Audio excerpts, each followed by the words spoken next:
श्री राम वचनामृत।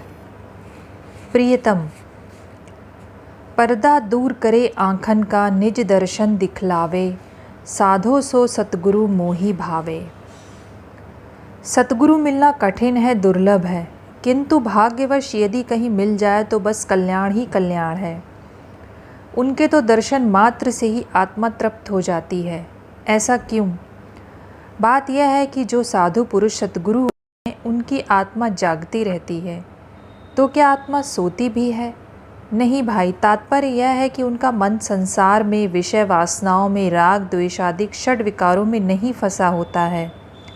वह आत्माभिमुखी होता है, भगवतोन्मुख रहता है, चैतन्य, अचंचल, शांत, धीर और गंभीर रहता है। ऐसे महापुरुष के दर्शन से, मिलने जुलने से उसके अंतर में से जो धारा प्रवाहित होकर उसके चारों ओर फैलकर अपना प्रभाव जमाती है, उसी प्रभाव से जो भी उसकी लपेट में आ जाता है उसका कायाकल्प हो जाता है। उसके अंतर में भी आत्मा का स्फुरण होने लगता है, मन की चंचलता मिटने लगती है और मन चारों ओर से सिमट कर, केंद्रित होकर, ऊर्ध्वमुखी होकर अपने प्रियतम से मिलने के लिए आकुल व्याकुल होकर सब कुछ विसार देता है। रह जाती है केवल एक ही चाह, एक ही आशा और एक ही विश्वास अपने प्रियतम के मिलने का। मनुष्य ऐसे अवसर पर आपे में नहीं रहता। यदि प्रभाव तीव्र होता है तो उन्माद भी हो जाता है। वह उन्माद ऐसा वैसा नहीं, वह तो एक अवस्था विशेष होती है जिसमें हमारे स्थूल शरीर की सारी इंद्रियों का झुकाव, लगाव, बहाव ऊपर की ओर अपने केंद्र बिंदु आत्मा की ओर हो जाता है। उसे ही कहते हैं उन्मनी अवस्था। इसका वर्णन करना कठिन है, अनुभव गम्य है। बड़े भाग्यशाली होते हैं वे लोग जिन्हें ऐसी दशा अनायास बैठे बिठलाए प्राप्त हो जाए, चाहे वह उनके प्रबल भाग्य के कारण से हो, भगवती कृपा के कारण हो, चाहे जिस कारण से हो, किंतु है दुर्लभ और जिसे प्राप्त होती है बस क्षण भर में जादू सा हो जाता है। सांसारिक लोग कहने लगते हैं पागल हो गया है, दिमाग खराब हो गया है, किसी भूत प्रेत जिन्न का प्रभाव हो गया है। क्या समझे बेचारे वे लोग। एक विचित्र असाधारण दशा होने के कारण उनकी जो समझ में आता है कहते हैं। ऐसे संत महापुरुषों और सद्गुरुओं का मिलना कोई साधारण हंसी खेल की बात नहीं है। न जाने किन जन्म जन्मांतरों के कर्मों का योग आकर जब लगता है तब ऐसा संयोग प्राप्त होता है। धन्य है वह घड़ी और धन्य हैं वे जन जिन पर ऐसी दशा आकर छाए और अपना रंग जमाए। किसी किसी को यह दशा क्षणिक ही होती है, किसी किसी को घंटों दिनों, और कोई कोई तो इससे उबर ही नहीं पाते हैं और उसी में मस्त घूमते रहते हैं।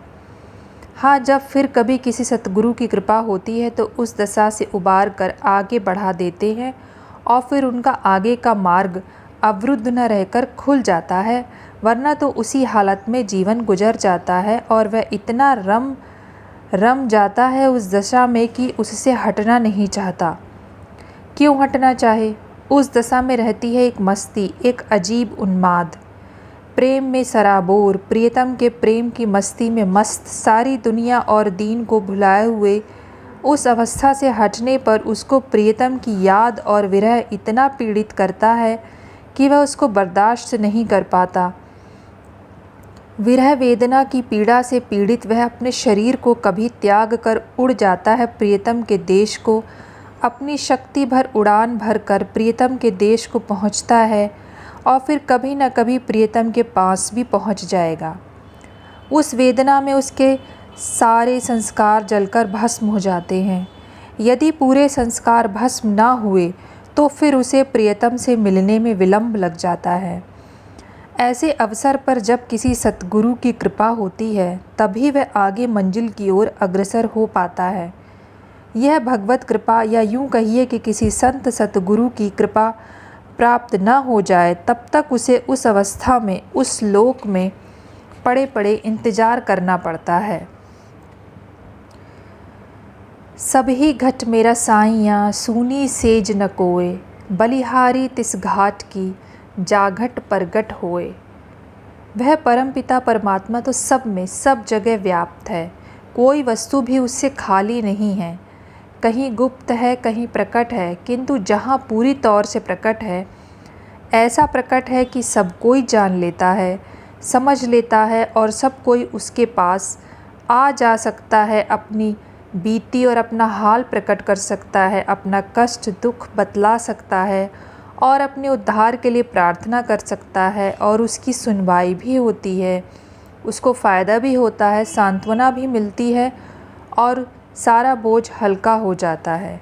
वही तो सतगुरु है, वही संत है, महात्मा है, उन्हीं से लोक का कल्याण होता है। वह लोक कल्याण की भावना से प्रेरित होकर ही इस असार संसार में आते हैं, पापियों का उद्धार करने के लिए, भूले भटके लोगों को सच्ची राह पर लाने के लिए। जो सच्ची राह पर चल रहे हैं, जो राह में अटके हैं, उनको आगे का रास्ता बताने के लिए। जो केवल थोड़ी सी अटक से ही अटके पड़े हैं, उनको साथ ले जाने के लिए ही तो वे इस धरा पर शरीर धारण करके आवागमन का भीषण कष्ट उठा कर आते हैं और अपना काम करके भूलों